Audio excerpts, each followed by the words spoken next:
ભાવ છે ને બાપુ, પ્રેમ છે, એને હું સલામ કરું છું, વંદન કરું છું. તમારો ભાવ, પ્રેમ, લાગણી ખરેખર નકર મેં હમણાં કીધું એમ આપણી આબરૂ જેટલી છે આવો ત્યારે તમને ખબર પડે.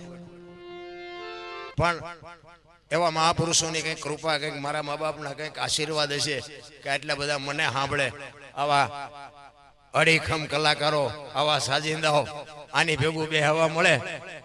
મને તો ઓલા પણ હતી ને હકાભાઈ ગાડીમાં આવ્યો તો કીડીઓ સડતી હતી. મેં કહ્યું મને હાલીને આવવા દો ને મને આમાં મેં કહું ભારે પડવું. મેં કહું મને અને ખરેખર હો લઈ શકું એમ છું. ભગવાનની દયા છે, બધાની દયા કૃપા છે, બધું છે, જમીન જાગીર બધું. ગાડી લેવી ગાડી લઈ શકું, પણ મને એમ થાય કે મારી લાયકાત ઓછી હોય એવું લાગે છે. મને મારો અંદરથી આત્મો ના પાડે.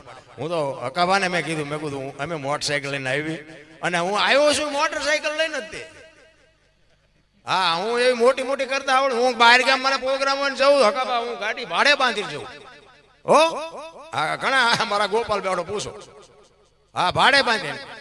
અને અહીંયા પાસે એવી મોટી મોટી નહીં કરવાની કે આપણી છે. એવા ખેલ તો કર્યા જ નથી કોઈ. અમુક અમુક ની મને પછી ખબર પડે કે મારા દીકરા આમના તો સાયકલે નથી, મારા દીકરા 50 લાખની ગાડી હોય કે આપણી છે. પછી ખબર પડે મને મારા દીકરા આમ તો જો બારો બાર શેઠિયા થાય. એ આપણને આવડતું નથી. હું અત્યારે મોટરસાઇકલ લઈને આવ્યો અને 2004 નું મોડલ છે મોટરસાઇકલ. તમારે જોવું હોય એ પીડ્યું ભાઈ. એ મોટી મોટી કરવાની વાત જ નથી. મને તો તમે સાંભળો છે, એ જ મારી મોટી કમાણી છે, એ જ મારી ગાડીઓ છે, એ જ મારો મેલ છે, એ જ મારા બંગલા છે. બસ બાકી અને આ ન કરું તો મારું રડે નહીં એવું નથી હો પાછું. હા, ભગવાનની દયાથી જમીન જાગીર, ગાયું ભેંસું, ઘોડા, મકાન, વાહન બધું છે.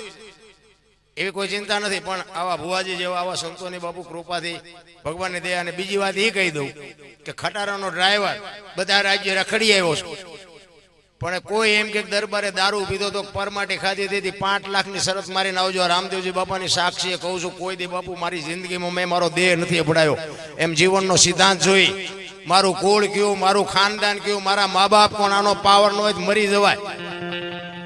બાકી બાપુ કેટલા ઘર બરબાદ થઈ ગયા ને, તમારે એવો વિશ્વાસ ન હોય તો હાલો મારી હારે હું તમને બતાવું કેટલા ઘર બરબાદ થઈ ગયા. વ્યસન પતન થઈ જાય. અત્યારે તમને બધાય મળી જાય, ખવડાવનારા ને પીનારા ને બધાય. અને જેથી કાંઈ નહીં રે ને તેથી જો બાપુ કોઈ તમને હામાં મળે તમારો ગુલામ થઈ જાવ. અને પી પીને વિયાઈ ગયા, જમીનો વહી ગઈ, સાધન વિયાઈ ગયા. ઈ બાયુની સંતાનોની બાપુ જે દશા છે ને, હાલો મારી ભેગા હું તમને દેખાડું કેવી બરબાદી છે. હું નથી પીતો એટલે મારે તમને ન કહેવાય. હું તો એમ કહું છું કે આ કરાય નહીં, પછી કરો તો તમારા પૈસાનો, મને કઈ ફેર નથી પડતો. અને બંધ કરો અને કદાચ 5 રૂપિયા બચી જાય તો કઈ મારા ઘરે તમે મોકલાવાના નથી. પણ જીવન જીવવાનો સમય મળ્યો છે, જો જીવતા આવડે. અત્યારે કોઈ ફાટલા કપડા થીકડા વાળા પહેર્યા કોઈ? શું ઘટે છે તમે મને કયો? હવે અત્યારે 25 જોડી કપડા હોય તો અત્યારે ફાટલા પહેરવાની ફેશન નીકળી. બોલો ઓલા જીન્સ ના મેં તો હમણાં જોયા ને, આ માથા વ્યા જાય એવડા એવડા ફાંકા. એટલે પણ આવા આપડી માવડિયું ડબલ થીગડા દઈ દઈને કે દેહ નો દેખાવો જોઈએ. તો અત્યારે આ કરોડપતિ ના દીકરા બાપુ માછું માલપા કરી જાય એવડા એવડા ફાંકા. અમારે ટાબરિયું છે ને મારા દીકરાનું દીકરું, એને એવું પેન્ટ પહેર્યું. મેં એક દી કીધું, મેં બેટા તારા પપ્પા જ્યાં ગયા તો કે સુરેન્દ્રનગર. મેં આવે એટલે મને કહીએ, મેં મારે એને વઢવું છે. મને કે કેમ? મેં કીધું બેટા સુરેન્દ્રનગર ભણવા જાસ ને આવા ફાટલા કપડા પહેરાવે, પૈસા ન હોય તો હું આપું. કે દાદા તમને ખબર નથી. આવડું ટાબરિયું બાપુ મને કહે તમને ખબર નથી પડતી. જો તો ખરા આધુનિક યુગ આવ્યો. મેં કીધું કેમ? મને કે આને દાદા ફેશન કહેવાય. મેં કીધું બટા અમે આવા પહેરી પહેરીને મરી ગયા, અમને ખબર નહોતી કે આવો સમય આવશે. નકર એમ હાસવીને રાખ્યા હોત તો એમ તારી ભેગા અત્યારે પહેરત નહીં. અરે બાબુ શું સમય આવ્યો છે.